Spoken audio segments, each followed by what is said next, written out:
Hello everyone, स्वागत है आप सबका एक बार फिर से हमारे यूट्यूब चैनल में। तो पिछले वीडियो में हमने छत्तीसगढ़ सब इंस्पेक्टर का जो सामान्य ज्ञान और छत्तीसगढ़ के पेपर थे वो डिस्कस किए थे। जैसा कि आप सबको पता है 29 जनवरी मीन्स आज के डेट में, रविवार के डेट में आज छत्तीसगढ़ एसआई का एग्ज़ाम हुआ था। उसके आंसर की हम डिस्कस करने वाले हैं इस वीडियो में। पिछले वीडियो में सामान्य ज्ञान और छत्तीसगढ़ के क्वेश्चंस को बहुत अच्छे से हमने समझने का कोशिश किया है। अगर आप उस वीडियो को नहीं देखे हैं तो एक बार जाके देख सकते हैं। इस वीडियो में हम डिस्कस करने वाले हैं आगे के क्वेश्चंस। सबसे पहले हम देखेंगे कंप्यूटर, फिर हिंदी, फिर इंग्लिश और बाकी के क्वेश्चंस। ठीक है, चलिए फिर 61 नंबर का क्वेश्चन था आज के इस पेपर में। वर्ड डॉक्यूमेंट के लिए डिफ़ॉल्ट फाइल एक्सटेंशन क्या होती है? तो ये कई बार पूछा हुआ क्वेश्चन है। वर्ड डॉक्यूमेंट के लिए डिफ़ॉल्ट फाइल एक्सटेंशन होती है डॉक, है ना। ऑप्शन नंबर ए इसका सही आंसर होगा, डॉक। अगला क्वेश्चन देखिए, जब आप एक्सेल फाइल किसी वर्ड दस्तावेज में सम्मिलित करते हो तो डेटा क्या हो जाता है? तो डेटा हो जाता है लिंक्ड हो जाता है। ऑप्शन नंबर सी इसका सही आंसर होगा। ठीक है, नेक्स्ट क्वेश्चन देखेंगे।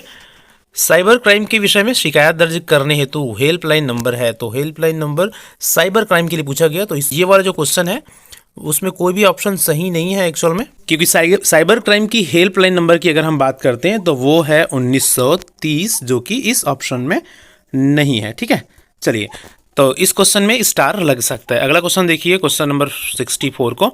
वह विज्ञान है जो ऐसी मशीनों का निर्माण करने का प्रयास करता है जो उसी प्रकार की बुद्धि प्रदर्शित करती है जो मनुष्य करते हैं, है ना। कहने का मतलब है ऐसा विज्ञान जो मनुष्य की तरह सोचे, वो है आर्टिफिशियल इंटेलिजेंस। ठीक है, ऑप्शन नंबर 4। नेक्स्ट क्वेश्चन था, थिसॉरस टूल का प्रयोग एमएस वर्ड में किसके लिए किया जाता है ना। तो ये इसका यूज़ किया जाता है पर्यायवाची और विलोम शब्द को बताने के लिए, है ना। थिसॉरस टूल का प्रयोग, ऑप्शन नंबर सी। अगला क्वेश्चन देखिए। इस वीडियो में जल्दी जल्दी हम कंप्यूटर, हिंदी और इंग्लिश के क्वेश्चन को समझेंगे। अगले वीडियो में हम समझेंगे मानसिक योग्यता और गणित के प्रश्न को। ठीक है, तो हिंदी के क्वेश्चन कैसे थे वो देख लीजिए। निम्न शब्द में शुद्ध रूप है, तो शुद्ध रूप कौन सा है ना। 4 ऑप्शन दिया हुआ है, तो शुद्ध रूप आप देखेंगे प्रामाणिक, है ना। प्रामाणिक, ऑप्शन नंबर डी ये है शुद्ध रूप, प्रामाणिक। ठीक है, नेक्स्ट क्वेश्चन था क्वेश्चन नंबर 87 देखिए आप। आसान शब्द का विलोम शब्द है। आसान का विलोम शब्द क्या होगा भाई? मुश्किल होगा इसका विलोम शब्द। ठीक है, आसान का क्या होगा? विलोम मुश्किल। अगला क्वेश्चन देखो, कान लगाना मुहावरे का अर्थ है। कान लगाना मतलब ध्यान देना। ठीक है, कान लगाना मतलब ध्यान देना। उत्कंठा का पर्यायवाची शब्द होगा उत्सुकता। उत्कंठा का पर्यायवाची शब्द क्या होगा? उत्सुकता। अगला क्वेश्चन था, जैसे कि हमने देखा था, कंदमूल शब्द में द्वंद्व समास है ना। कंदमूल शब्द में क्या कौन सा समास है? द्वंद्व समास। अगला क्वेश्चन था, अधिक समय तक जीने की इच्छा रखना कहलाता है जिजीविषा, है ना।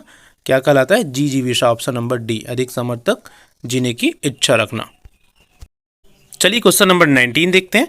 भर्षक इसमें कौन सा समास है? भर्षक जो वर्ड है इसमें कौन सा समास है ना।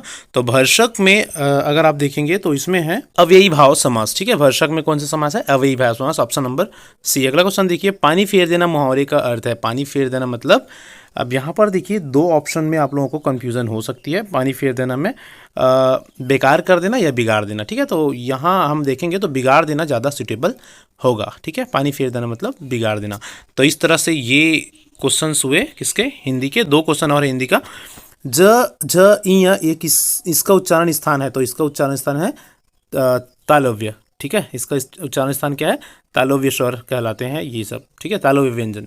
अगला क्वेश्चन देखिए, 49 का शब्द रूप होगा। ठीक है, 49 का शब्द रूप होगा। तो इसका सही आंसर होगा 49, है ना। ऑप्शन नंबर बी इसका सही आंसर होगा। 49 का शब्द रूप, तत्सम शब्द रूप होगा 49। ठीक है, तो इस तरह से कुल प्रश्न हुए हिंदी के। अब हम चलेंगे इंग्लिश के क्वेश्चंस में, देखते हैं कि इंग्लिश के कैसे क्वेश्चंस इस पेपर में आए हुए थे। ठीक है, देखिए पहला question, either he or blank going to be the next manager. तो देखिए ये जो क्वेश्चन है वो है क्वेश्चन वर्ब एग्रीमेंट का। आप लोगों को बताया गया था। अब मैं अपने क्लास में बहुत बार बताया हूँ कि देखिए जब भी कोई जो सब्जेक्ट है वो और या नॉर जैसे कंजंक्शन के द्वारा जुड़ा होगा, है ना, तो उस सब्जेक्ट के हिसाब से हम वर्ब, हेल्पिंग वर्ब लगाएंगे जो पहले या जो और के बाद हो, है ना। तो यहाँ पर आ जाएगा either he or I am going to be the next manager. ठीक है, ऑप्शन नंबर यहाँ पर हो जाएगा फिर बी। अगला क्वेश्चन देखिए, रीड द फॉलोइंग स्टेटमेंट। नीचे दी हुई स्टेटमेंट को पढ़िए। Ganesh hang the calendar. Ganesh hung the calendar. The executioner hung the condemned and the executor hang the condemn. Which of the following given statement are grammatically correct. इसमें से ना grammatically correct कौन है करके बोला गया, देखिए आप। तो एक बहुत ही बढ़िया क्वेश्चन है। यहाँ पर आप देखेंगे दो तरह के पास्ट फॉर्म का यूज हुआ है हैंग का, है ना। हैंग के दो अलग अलग पास्ट फॉर्म आप देख रहे होंगे। देखिए पहले फॉर्म के अकॉर्डिंग हैंग का पास्ट फॉर्म हुआ है हैंग्ड और दूसरा में हुआ है हंग।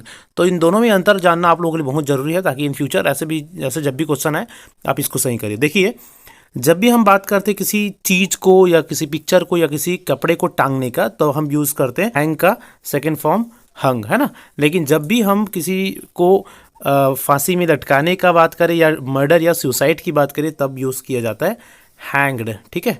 तो ये दोनों में ये डिफरेंसेस है, ये हमेशा याद रखिएगा। तो इस हिसाब से इसका सही आंसर आप देखिए, गणेश हैंग्ड द कैलेंडर नहीं होगा, बल्कि गणेश हंग द कैलेंडर होगा, तो सेकंड सही है। The executioner hung the condemn नहीं होगा, एग्जीक्यूशनर हंग द कंडेम नहीं, दोषी को उसने लटकाया नहीं, बल्कि एग्जीक्यूशनर हैंग्ड द कंडेम, जो दोषी व्यक्ति थे उसको फांसी पर लटकाया गया। तो ऑप्शन नंबर सेकंड और फोर्थ इसका सही आंसर हो जाएगा, ऑप्शन नंबर डी, ठीक है। चलिए अगला देखिए, he leaves blank campus, he leaves blank campus, ठीक है। तो यहाँ पर सही आंसर होगा ही लीव्स ऑन कैंपस, ठीक है, ही लीव्स ऑन कैंपस। अगला क्वेश्चन देखेंगे, until and unless the candidate pays the fees, his or her admission would not be confirmed here। जब तक कैंडिडेट फीस पे नहीं करता उनका एडमिशन यहाँ कंफर्म नहीं होगा। तो यहाँ पर ये पूछा गया है कि चारों में से कौन सा सही है, ठीक है। तो until denotes condition and unless denotes time। until denotes time and unless denotes condition, both until and unless denotes time, both until and unless denotes condition। तो यहाँ पर देखेंगे until ना किस चीज को डिनोट करता है, टाइम को डिनोट करता है, और अनलेस डिनोट करता है कंडीशन को, ठीक है। दोनों का मतलब होता है जब तक नहीं। तो until डिनोट्स टाइम और अनलेस डिनोट्स कंडीशन, तो ऑप्शन नंबर बी इसका सही आंसर हो जाएगा, ठीक है। अगला क्वेश्चन देखो, Ramya is a teacher in Bharti school Surajpur, which statement would be grammatically correct for her. Ram is a teacher in Bharti school. तो देखिए she goes to school every day, she goes to the school every day, she goes to a school every day, कि she goes to one school every day. तो देखिए यहाँ पर she goes to school every day सही होगा, क्योंकि यहाँ पर किसी भी तरह का आर्टिकल का यूज़ नहीं होगा, टू द स्कूल ना होगा, टू स्कूल होगा, तो ऑप्शन नंबर ए इसका सही आंसर हो जाएगा। तो इस तरह से ये कुल सभी आंसर हुए किसके, हिंदी, इंग्लिश और कंप्यूटर के। और हमने कोशिश किया है कि संभावित और जितना ज़्यादा सटीक हो सके आपको उत्तर बताएं।